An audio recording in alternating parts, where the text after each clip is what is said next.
Señor mío y Dios mío, creo firmemente que estás aquí, que me ves, que me oyes. Te adoro con profunda reverencia, te pido perdón de mis pecados y gracia para hacer con fruto este rato de oración. Madre mía Inmaculada, San José mi Padre y Señor, Ángel de mi guarda, intercedan por mí. El título del retiro de este mes es Un hogar en el cielo y en la tierra.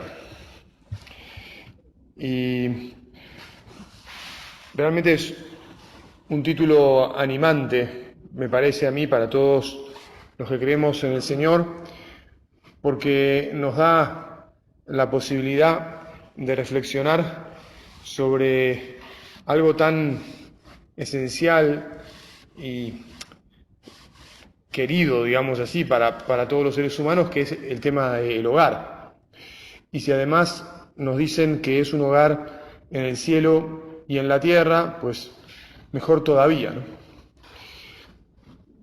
También es un tema muy amplio. Por lo tanto, y como a mí solo hoy me toca dar la primera meditación, yo voy a hablar del origen de la Iglesia, un poquito. Intentaré en el resto de los retiros de este que me toca predicar continuar, es decir, no voy a hacerlo todo igual, sino que cada vez avanzaré un poco. No tengo ninguna pretensión más que de ayudar a que entendamos cuál es el plan divino para nosotros y aclarar algunos puntos después sobre justamente esta realidad tan misteriosa que es la Iglesia, que es nuestra vida eterna, y que tantos interrogantes a veces nos pone. Bueno, lo primero a decir es que el primer designio de Dios es el de formar un pueblo. Dios crea, y ustedes me dirán, Dios crea al hombre varón y mujer, y yo les digo sí, es verdad, Dios crea una comunidad de personas donde reina el amor. En el libro del Génesis, se acordarán, después de hacer el relato de los primeros 6 días, llega la última parte del 6º día, antes del 7º, en el que Dios descansa, y dice, y Dios creó al hombre a su imagen. Lo creó a imagen de Dios, lo creó varón y mujer. Y los bendijo diciéndoles, sean fecundos, multiplíquense, llenen la tierra y sométanla. Dominen a los peces del mar, a las aves del cielo y a los vivientes que viven sobre la tierra. Los bendijo diciéndoles, sean fecundos y multiplíquense. Esa primera comunidad de un hombre y una mujer en el lenguaje bíblico está completada por el mandato de ser fecundos y de multiplicarse. Está claramente convocada, llamada a ser un pueblo. Si ya hemos meditado en otras oportunidades que como Dios no es solo, no crea la soledad, como Dios es fecundo, crea fecundidad, como Dios es amor, crea el amor. El hombre debe dejar a su padre y a su madre para unirse a su mujer, para amar a su mujer, para cuidar a su mujer. Y lo mismo la mujer. Creo que a todos ustedes les gustará oír que también lo mismo la mujer, ¿verdad? Es decir, como Dios es comunidad, porque es la comunidad de las 3 divinas personas, lo que crea es también un pueblo, digamos así, crea una comunidad, un pueblo. Siempre me parece, o siempre no sé, pero hemos escuchado muchas veces que la Iglesia es el pueblo de Dios. Por eso es que podemos decir que la conclusión es clara. La Iglesia es el pueblo de Dios desde el principio. O sea, esta comunidad que Dios crea es la Iglesia desde el origen. Claro, no está dicho así, pero cuando uno se pone a desgranar, perdón, los textos sagrados y a profundizar un poco, bueno, pues me parece que podemos llegar con serenidad a esta conclusión. Vamos a poner aquí el primer pero o la primera pregunta desafiante. Alguno de ustedes tal vez esté pensando en su corazón, bueno, si la Iglesia era el plan divino desde el origen, para tratarse de un plan divino no parece que le haya salido tan bien a Dios, ¿verdad? Porque, como ustedes saben, hay muchas críticas sobre eso que la gente entiende por Iglesia. Justamente aquí es donde está el núcleo de lo que estamos rezando, ¿no? Tenemos que aclarar bien de qué se trata. Tenemos que poder llegar al fondo, arrojar una luz que nos ayude a ver de verdad. Y entonces que efectivamente nos demos cuenta que en sus planes Dios nunca se equivoca. El problema, lo digo ahora y con esta misma idea vamos a terminar esta meditación dentro de un ratito, el problema son las expectativas de los hombres. Pero bueno, para avanzar, una cosa que hay que decir es que el modo en que Dios nos revela sus planes siempre es paulatino, progresivo. No nos impone todo así, bumba, de repente y ya. Y si entendés, entendés, y si no, bueno, arreglátelas. No, Dios nos va preparando, nos va mostrando las cosas paulatinamente, paso a paso. Voy a ir a un momento concreto de la formación del pueblo de Dios, del hogar que Dios nos prepara, que es ese pueblo que hoy, perdón que me adelante, pero para que lo tengamos en claro, que hoy peregrina en la tierra y que un día habitará en el cielo, en la fiesta del cielo. Voy a ir al momento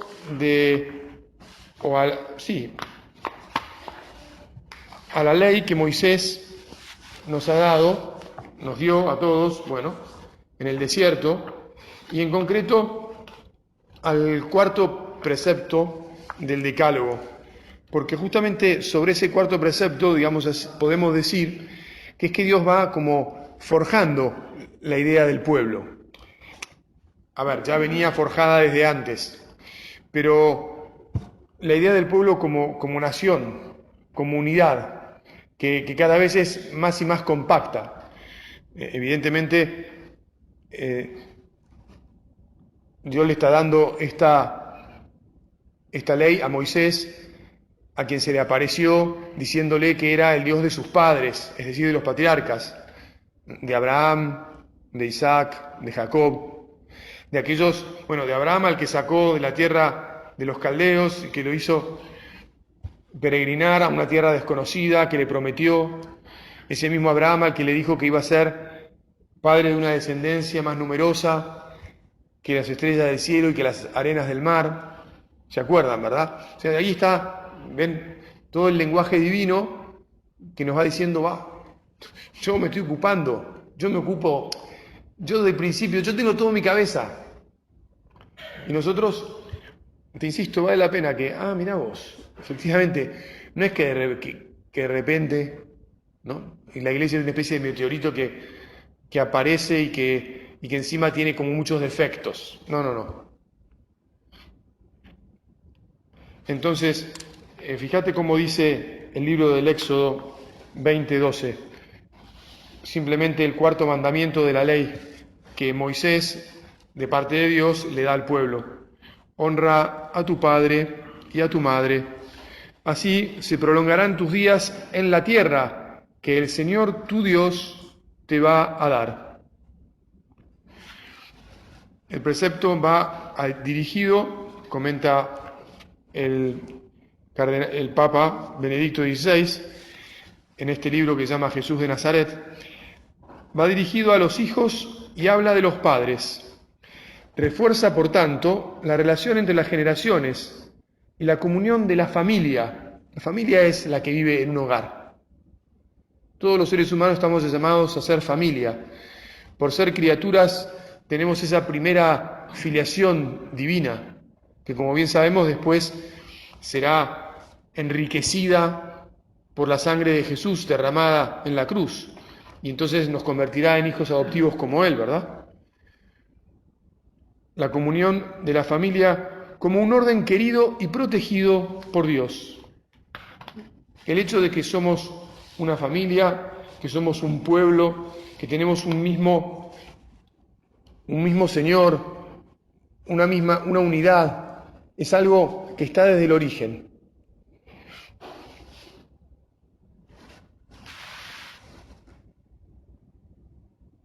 El problema, o uno de los problemas, se da, como bien sabes, cuando Jesús, siglos más adelante, se presenta y de alguna manera empieza como a subvertir el orden de este pueblo.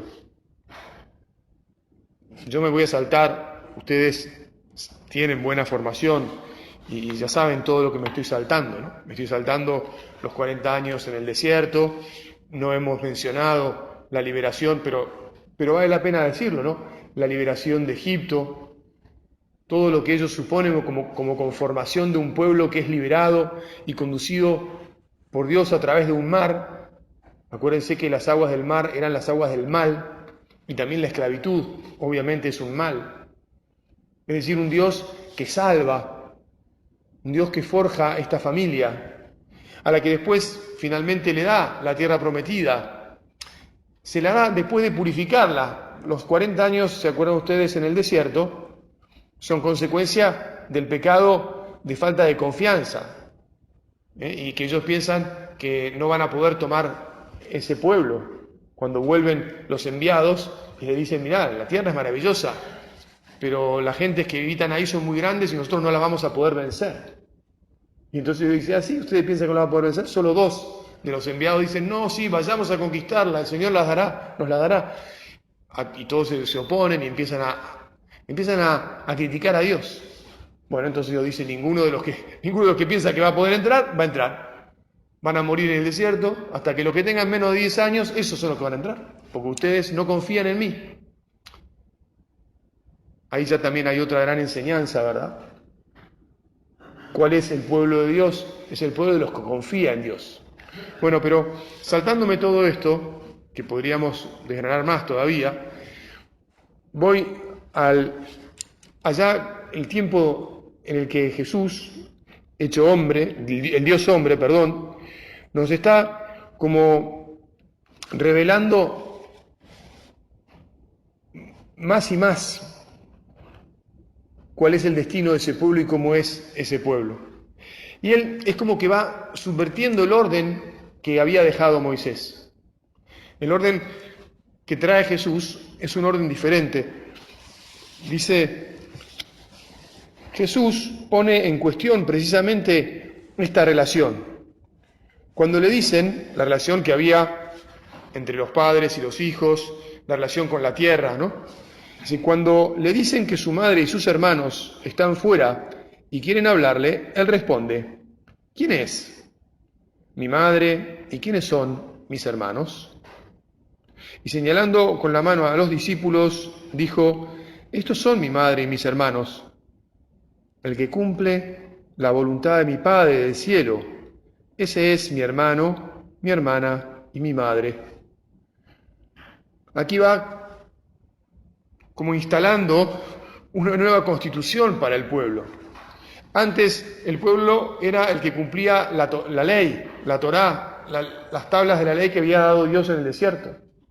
Ahora el que cumple la voluntad de mi Padre que está en el cielo. No nos vamos a meter tampoco, porque no da el tiempo ahora, pero la nueva ley de Jesús, las bienaventuranzas, son una ley que no puede constituir por sí misma un pueblo. No tiene una organización como tenía esta ley que acabamos de leer, ¿no? Acabamos del Éxodo, cuando habla de prolongarán tus días en esta tierra, la tierra que le va a dar, que te va a dar. que cumpla eso, el que honre a su padre y a su madre, y una descendencia y una tierra, prolongarán sus días. Ahora ya no. La ley que hay que cumplir es nueva, es diferente, y en el fondo no es para un pueblo reducido, sino que es para todos, es universal. Es universal. Por lo tanto, vamos descubriendo que el pueblo de Israel, en el fondo, existía como una preparación para el pueblo nuevo, para el nuevo pueblo de Dios, para el pueblo que somos vos y yo, el pueblo de los que creen en Jesús, que es el Mesías Salvador, el que ya había sido anunciado, el que nos iba a liberar del pecado original, de esa esclavitud de la cual la esclavitud en Egipto era una figura. Un poco más adelante, el Papa sigue diciendo: si leemos la Torá junto con el canon del Antiguo Testamento, los profetas, los salmos y los libros sapienciales, resulta muy claro algo que objetivamente ya se anuncia en la Torá. Israel no existe simplemente para sí mismo, para vivir en las disposiciones eternas de la ley, sino, si no lo agrego yo, no existe para eso, sino que existe para ser luz de los pueblos. Porque cuando uno reza con los salmos, ustedes probablemente lo hayan hecho, los sacerdotes lo tenemos que hacer todos los días en la liturgia, y con los profetas oímos cada vez con más claridad la promesa de que la salvación de Dios va a llegar a todos los pueblos.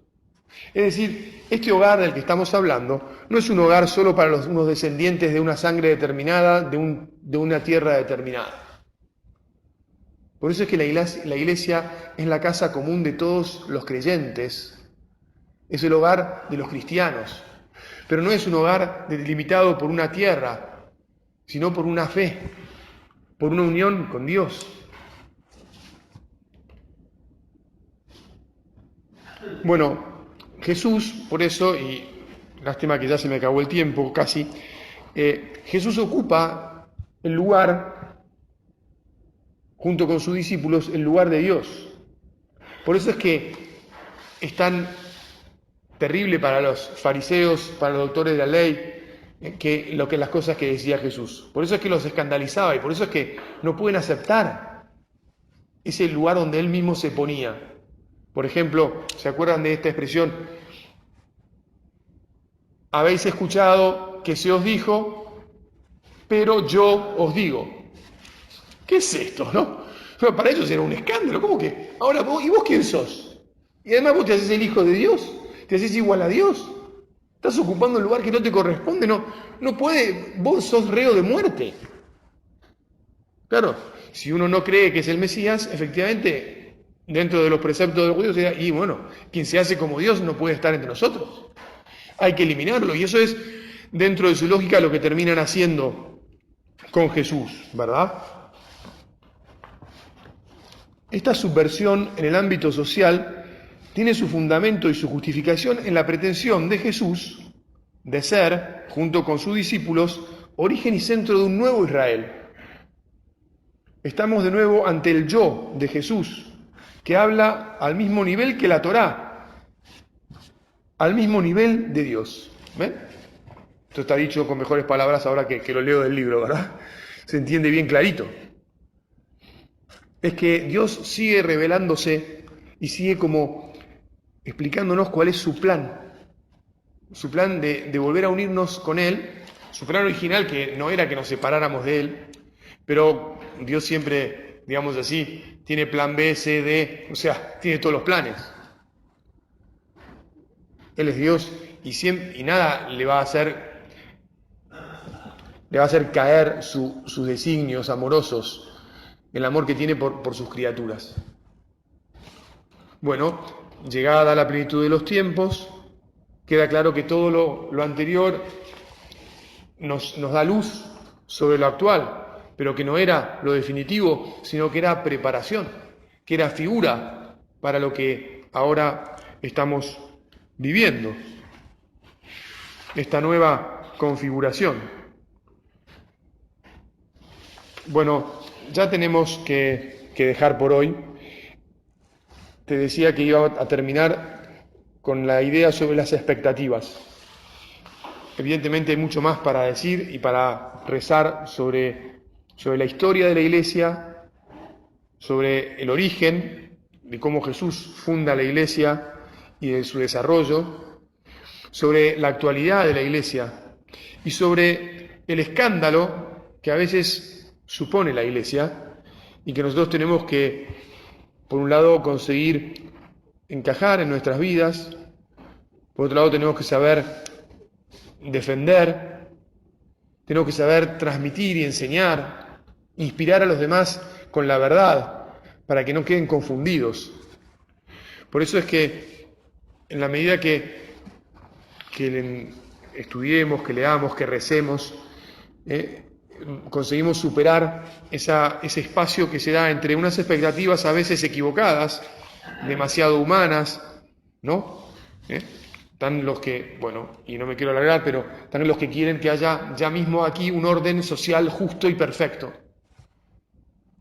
Es parte del plan divino que vivamos en una sociedad una sociedad perfecta donde reine el amor, pero no todavía en esta circunstancia actual en la que vivimos.